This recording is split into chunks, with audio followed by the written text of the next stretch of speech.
This week on Camera Talk, going back to check out Mount Olympus. That's right, Zuiko, the light of the gods. Yes! Yes! Jesus H. Goddamn Christ! I have seen the light! This particular one is a 100mm f2.8.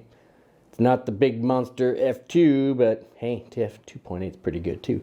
Yeah, how tiny that is. 100mm, man. Little pocket lens, yeah? So, how about you and I find out about this stuff together, all right? Let's get it on! Here I am, Vietnam. Rain is always coming down. This is Camera Talk with Dr. Scott and Dylan. That's right, Mr. Dylan. Here we are, back another week here at Camera Talk. And what are we talking about here at Camera Talk? We're talking about the Olympus Zuiko. Now it's an E Zuiko, and I'll get into that in a second. E Zuiko 100mm f2.8. Doesn't sound all that fast, does it? Actually, it's big brother, much more expensive, much larger lens. Is an f2. It's only one stop faster. Is the claim to fame in the family. Get the fuck out of here. You know, but hey, I got the 2.8. It's economical because, remember, this is Modesty Photography, right? Where we're here to save you money, tips and tricks on things, great for beginners and so forth and so on. So this is a vintage lens. Doesn't cost a whole heck of a lot compared to, again, its bigger brother. But that's what we're going to talk about, is why and how good it still is. So a little bit of history about Olympus if you're new to the Olympus world. Back in 1919, they were, the company opened up making microscopes and thermometers. Hey, thermometer, something we stick in our mouth to see what our temperature is, or maybe for little kids like you, they stick it in your, where to find out your temperature. Sucker. But that's what they started off. Microscopes and thermometers. Not all that exciting, is it? No. But in 1936, they branched off into photography and made their first cameras. And Zuiko brand was born. Now, I just told you, Zuiko is light of the gods, right? Light of the gods. Do not go into the light. It's very special. And these Zuikos are special, and they've gone throughout the last century, creating cool stuff, innovative stuff. They were one of the first camera companies really to, focus on compact cameras. The Olympus pen, the PEN, was the first real compact camera. And again, this has an adapter on it, but when you see, cover up the adapter, this is, bring it right the way down. This is as big as it gets. It looks like a 50, or even a 50. Really, it's kind of what it looks like, but it's double that. It's 100 millimeter, mister. So yeah, Olympus produced almost 60, not quite 60, almost 60 lenses in the, you can almost choke on that, can't you? In the Zuiko line, almost 60 lenses. And I'm not going to go through a lot of, Olympus history because we're talking about this particular lens, but, Olympus was giving the big names a run for their money back in the 90s. They produced an 810,000 megapixel camera, which was double what Canon and Nikon were doing at the time. Or maybe it was even earlier than that. Maybe in the 90s they got up to 1.4 million, the megapixels, 1.4 megapixels. But that was cool stuff at the time. And they really committed to digital in 2001 and said, this is where we're going. So they did the pen OM-D digital. Realized it wasn't really what they had planned it to turn out to be. Like Panasonic was giving them a real run for their money. So in 2020, a company called Japan Industrial Partners. You know who they are? JIP. Never heard of them, huh? Don't know who they are, Daddy. What you talking about, doctor? Well, they bought them, and everybody's thinking, well, they're probably just going to dissolve the company and sell off the parts and make a bunch of money. But, and do we mean but? And you know about big butts, right? Like big butts, and I cannot lie. But JIP just released a new camera under the Olympus line. So they actually seem to be committed into not only continuing on with the Olympus line, but improving on it, trying to make better cameras and so forth and so on. So anyway, back to the lens though. As I said, this is a Zuiko Auto T. The T is for telephoto. It was produced in 1971, and it's great construction. It's all metal construction.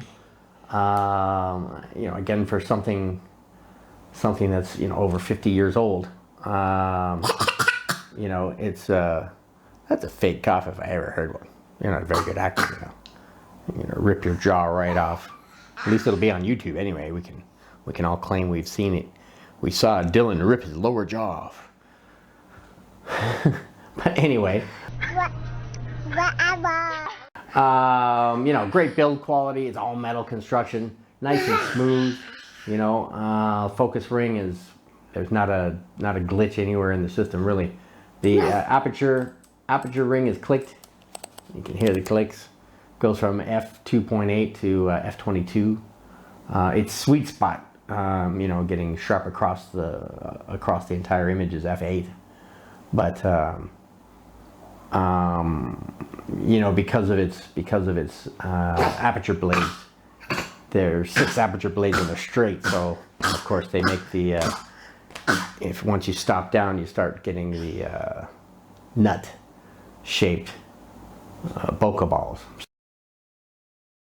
So, but wide open, which is what I usually shoot at anyway, they're round. Why wouldn't they be? But 100 is a great portrait lens, and that's my thing, right? Taking pictures of who, just so when he's older, we can all sit around and make fun of what he used to look like, with his dorky little hairdo and his dorky behavior, and just a plain old dork. That's weird. But you don't even know what a dork is, so you can't even get upset at that, can you? Yeah, that's what I thought. So, anyway, let's talk about the specs. So, as I said, it's a E Zuiko, and what does the E mean? Well, Nikon did similar things. So, basically, looking at a 12-element system where they use 12 at the max, they used A through L as a designator for how many elements were in the particular lens. And so A was for 1, obviously, and L for 12. And E is the 5th letter in the alphabet. So there are 5. What the fuck? Can't take you. Man, I have to stop sharing my videos with you. You're gonna have to stop co-hosting. Yeah, I know. You wouldn't even care, you. Oh, who cares? You get your cookies. That's right, cookies rock. So there's 5 elements in 5 groups. What's its close focus distance, mister? Not all that rocking. Well, it's 100 millimeter, but if you saw the last video we had a 50 millimeter Pancolar at 35 centimeters. Well, this is 100 millimeter. So if you figure you double that, you'd be at 70 centimeters, right? Well, no. Double that, it's at 90 centimeters. 90 centimeters, mister. That's almost a meter. No way. It's kind of like, well, even my 50 0.95 is at 70. But a lot of big open apertures, or large aperture lenses go to 1 meter or so. So that's almost where this is. But it's not all that bad, because again, how often am I shooting this close to subjects anyway? So 1 meter, not that bad. Again, the only part I don't like about this lens is the 6 aperture blades, and the fact that they're straight. So you end up with the, you know, the nut-looking bokeh balls, and that's not appealing in my eyes. Some people love them, so I'd say they're great. It's not all that heavy. It's not super light, but it's not heavy. 235 grams. What else can you say? It's not bad. It's not heavy. It's not light. It's somewhere in between. So anyway, let me get you my typical shot of the Canon M50, which is recording this video today and most days. The little kit lens that comes with the camera is a 15 to 45 EFM lens. So what I do normally is I focus in on the letter, the nameplate on the end of the lens, and see how sharp I can get it. So let's do that for everybody, right? Are you ready for this? Usually he gets to this point too where when I do a little countdown for taking the shot, he likes to let us know that it's there. So, are you ready, mister? Let's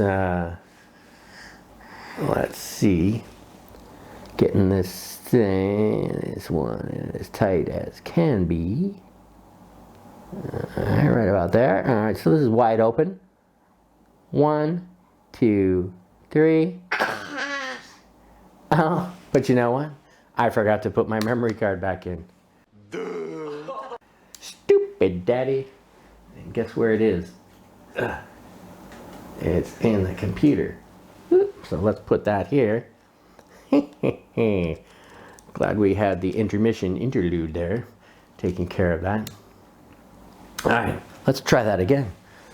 So, since I'm already focused in, I don't really need to refocus, do I? 1, 2, 3.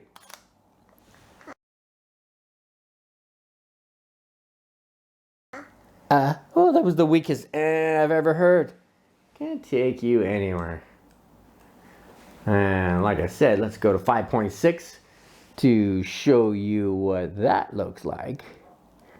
Got a little, actually no focus shift, right in, right on again. 1, 2, 3.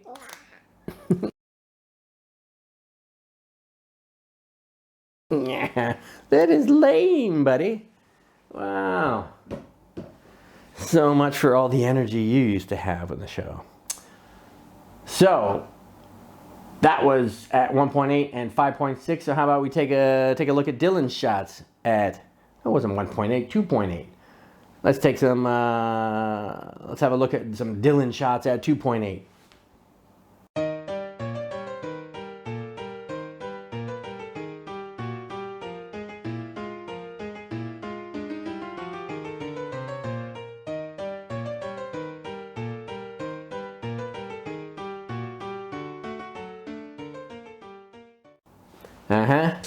And what did you think about those? What did you think about those? Don't care. Okay, right. You need to work on your modeling skills. How about 5. Sure, give me the hiccups. How about 5.6? Ready?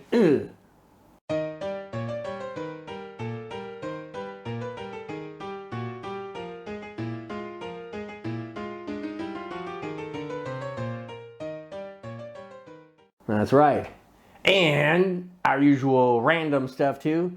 Actually, since I didn't have time to go out and grab any pictures from anywhere else, I just went straight to Philip Reeves and borrowed some of his photo samples with this lens. So let's take a look at these random shots from Philip Reeves.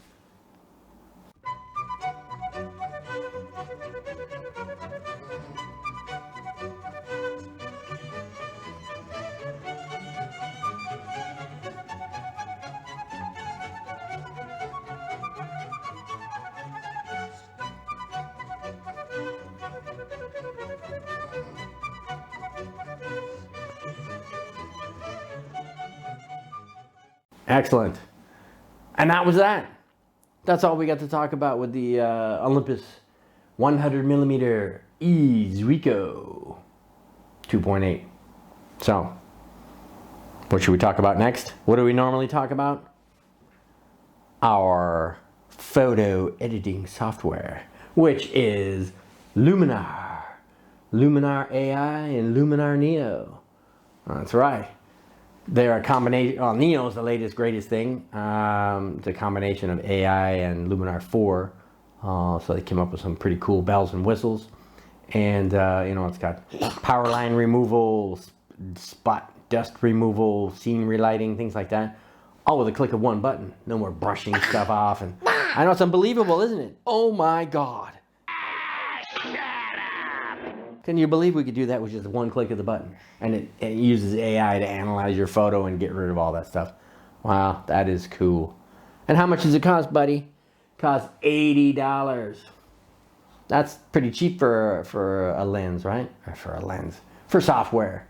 Photo editing software, that is. So compare that to Lightroom and Capture One and all that.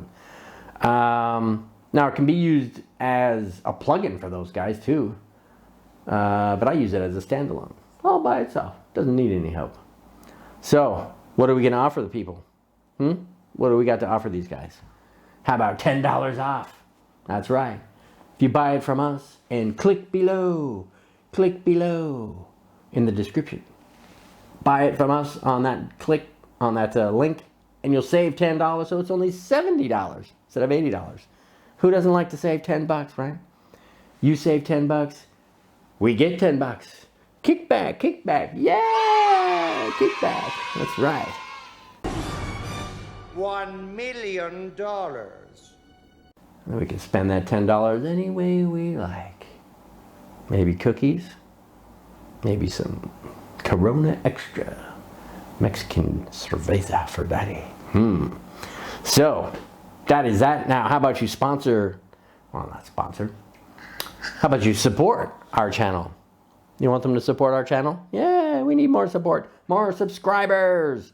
So how about you subscribe? That's right. I'm going to join him with the right hand because he's right-handed and I'm left-handed. Subscribe. That's right. And how about a double-fisted one for good measure? Subscribe. Besides subscribers, what else does YouTube like in their algorithm to get the exposure? They like the likes, right? And the like is like a thumbs up type thing. So we can show you the thumbs up girls because he loves the thumbs up girls and they seem to love him. So thumbs up, thumbs up.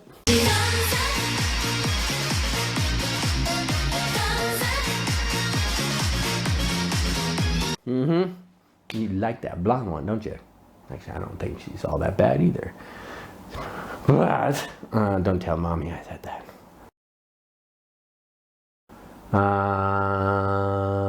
I think that was about it though, right?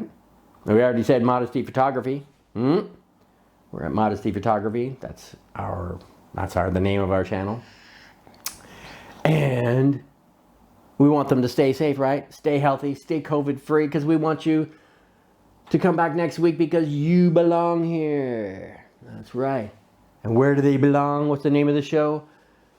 It's at Camera Talk with Dr. Scott and Dylan. That's right, with Dylan. So, what's left? Really, all that's left is to say bye-bye. So, I want to say bye-bye. All right, look at everybody say bye-bye. Here I am.